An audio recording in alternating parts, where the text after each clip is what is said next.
Balitang-balita ngayon na kung saan hindi pa rin daw binabakante ang opisina ng Senate President.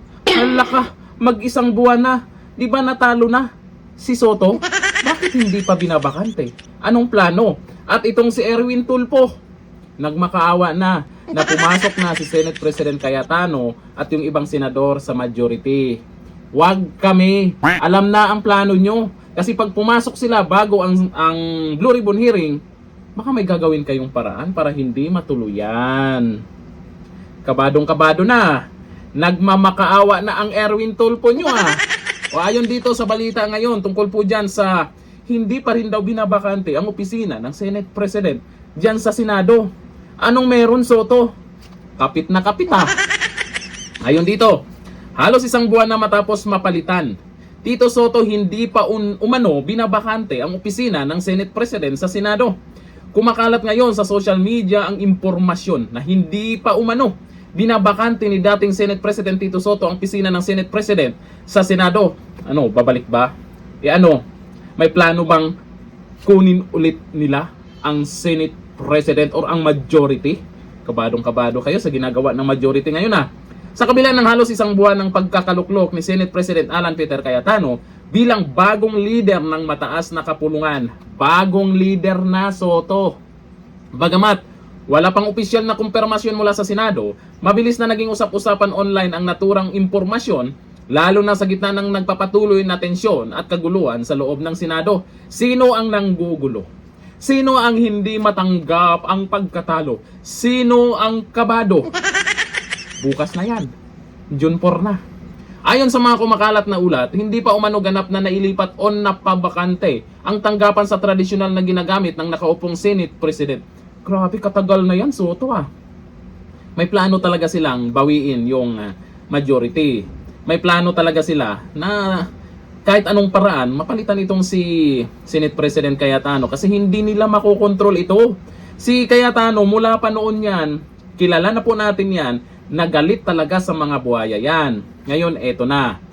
Nung nagbigay ng schedule, June 4 sa Blue Ribbon hearing dyan sa Maanumalyang Flood Control Project, at alam natin na may mga senador na nabanggit dyan, pinagre-resign na nila si Cayetano Yung isa nagmakaawa na pumasok kasi plano nyo, palitan na. Dahil dito, may mga nagtatanong kung bakit hanggang ngayon ay hindi pa umano natatapos ang transition sa isa pang pinakamahalagang opisina sa mataas na kapulungan. Dumating ang usapin sa panahon na naharap ang Senado sa serye ng mga kontrobersiya kabilang ang pagkabigo ng ilang sesyon dahil sa kawalan ng quorum at ang patuloy na bangayan sa pagitan ng majority at minority blocks. Matatandaan si Senator Alan Cayetano ang humalili kay Tito Soto bilang Senate President matapos ang pagbabago sa liderato ng Senado. Simula noon, naging sentro ng pambansang usapan ang mga usaping hinggil sa quorum, committee leadership at mga nakabinbing investigasyon sa Senado. Kabilang sa mga inaabangan ng publiko, ito inaabangan talaga to, ang pagpapatuloy ng Senate Blue Ribbon Committee hearing. Kailangan hindi po nila maharang yan. Alam natin kung sino-sino ang mga senador na gustong harangin yan. Kaya dito sa ginagawa po ngayon ni Senate President Cayetano, napakagaling ng naisip niya. Na no-show muna sila. Kasi may plano nga ang minority, di ba? Nakaraan pa walk out kayong nalalaman. Ngayon, wala yung majority dyan, mag-iiyakan. May nagagalit, naghahamon, yung Raffy Tulfo nyo, yung Erwin Tulfo naman, nagmakaawa. Lahat ng paraan gagawin nila. Basta wag lang matuloy ang investigasyon. Akalain mo korupsyon. Korupsyon yan. Napakalaking korupsyon ang nangyayari dyan sa flood control. Bakit yung ibang mga senador gustong harangin? Gising na ang mga tao. Matatalino ang Pilipino. Alam na kung anong nangyayari dyan sa Senado. Kita nyo naman sa social media pa lang. Yung mga post ng minority, pinagtatawanan. Dahil dito, lalong naging kapansin-pansin sa social media ang usapin hinggil sa umano'y hindi pa pagbakante ng opisina sa Senate President. Dahil para sa ilan ay simbolo ito ng hindi pagganap na pagtatapos ng transisyon sa liderato ng Senado. Sa ngayon, patuloy na pinag-uusapan kung may katotohanan ang kumakalat na impormasyon at kung ano ang posibleng epekto nito sa kasalukuyang operasyon ng Senado. O sino ngayon ang nanggugulo? Matapos matalo, anong ginagawa nila? Di ba? Nagsisigaw-sigaw yung ibang minority dyan sa Senado. Walk out dyan sa Senado. Ngayon, eto, hindi pa binakante yung opisina ng Senate President. Sino ang nanggugulo dyan sa Senado? Hindi matanggap ang pagkatalo. Yun lang yun. Wala pang reaksyon o pahayag si Tito Soto kaugnay na kumakalat na impormasyon sa social media. Nag-isip pa ng dahilan yan. Hindi kaagad nakasagot-sagot sa isyong to.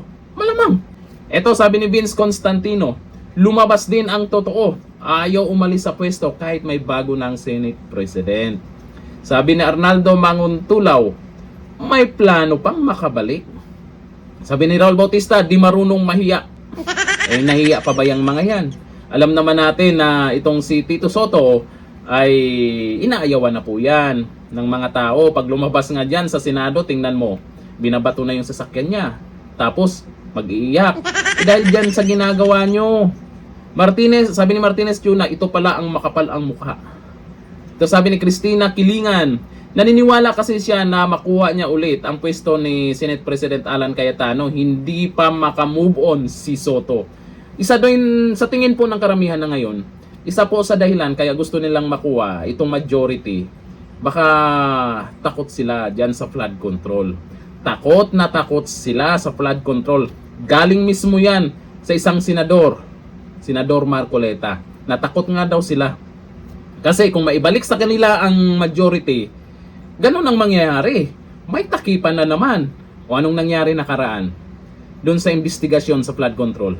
Merong mga taong dapat ipatawag, hindi pinatawag. Hindi tuloy-tuloy yung investigasyon. Maraming questionable na hindi kontento talaga ang mga tao doon sa ginawa nilang investigasyon. Ngayon ito, iba na ang majority at si Senate President Cayetano na ang nandyan. Tingnan nyo, ipapatawag yung mga dapat ipapatawag. Kaya excited yung karamihan. Yun nga lang, yung ibang senador dyan, kinakabahan. Gumagawa na ng issue, drama, at kung ano-ano pa. Kaya itong mga senador na to, na mabanggit dyan sa Blue Ribbon hearing, nakakahiya kayo. Pag nabanggit man kayo dyan at may ebidensyang inilabas o ilalabas, kasi yung ex-Marines, picture, video, at hindi AI totoong video, totoong picture, yung ebidensyang hawak nila. May mga dokumento pa. Pag naisama yung pangalan ng senador nyo, dapat mag-resign na. Nakakahiya na. Sa ngayon, sa ibang mga sangkot dyan, sa maanumalyang flood control project, magbalot-balot na. Tuloy na yan. Bukas na yan. Mga tulpo, mag-ingay kayo. Kalain mo yung isang tulpo nanghahamon. Yung isang tulpo nagmamakaawa. Lahat ginagawa. Kawawa. Dito na, thank you. Bye-bye.